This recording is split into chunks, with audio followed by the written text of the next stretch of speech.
যেটা তুলতে পারবেন সেটা হইলো আপনার জন্য। আসসালামু আলাইকুম, সবাইকে পবিত্র মাহে রমজানের শুভেচ্ছা। আজ আমরা এসেছি শেরপুর জেলার নাইলতাবাড়ী উপজেলাতে। আজ আমার কাছে আছে কিছু টোকেন। এই টোকেন গুলোতে রয়েছে আলাদা আলাদা কিছু পণ্যের নাম। টোকেন গুলো নিয়ে যাব আমরা পথচারীদের মাঝে। যে যেই টোকেনটা তুলতে পারবে সেই পণ্যটি তার। তো চলুন শুরু করি আজকের ভিডিও। সালাম আলাইকুম, কেমন আছেন? কি করতেছেন? বোতল রাইতেছে। বাসা কোথায় আপনার? বাসা গরুয়ারি। এই নাইলতাবাড়ী গরুহাটি? হ্যাঁ শুধু এই বোতলই টোকান? হ্যাঁ, এই বোতল। সাথে কি আপনার সাথে ছেলে। কতদিন যাবত এই পেশায় আছেন? 17 বছর। শুধু এই বোতল টোকা এই সংসার চালান? কোথায়? আপনার বাড়ি কি এখানেই? হ্যাঁ।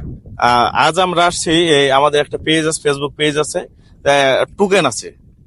টোকেন থেকে যে টোকেনটা আপনি তুলবেন, কিছু পণ্য রয়েছে, ধরুন এই খাবার জিনিস আছে, যেটা তুলতে পারবেন সেটা হইলো আপনার জন্য। এটাকে একটা টোকেন তুলেন, এই তিনটার ভিতর যে কোনো একটা তুলেন। করতে পারেন? করতে পারেন না? আচ্ছা আচ্ছা, আপনার ভাগ্যে রয়েছে 2 কেজি আলু। 2 কেজি আলু পাবেন আপনি। স্বামী নিয়ে আসো। আপনার ফ্যামিলিতে লোক কয়জন? 4 ছেলে 1 মেয়ে। 4 ছেলে 1 মেয়ে। এইগুলো করে সংসার চলে? সারাদিন কাজ করে কয় টাকা পান? সারাদিনে সকালে 6টায় যদি বাইরে হই তাহলে সারাদিন তো হইলে 15টা দিক দিয়ে বাইরে এটা আপনার জন্য। সালাম আলাইকুম।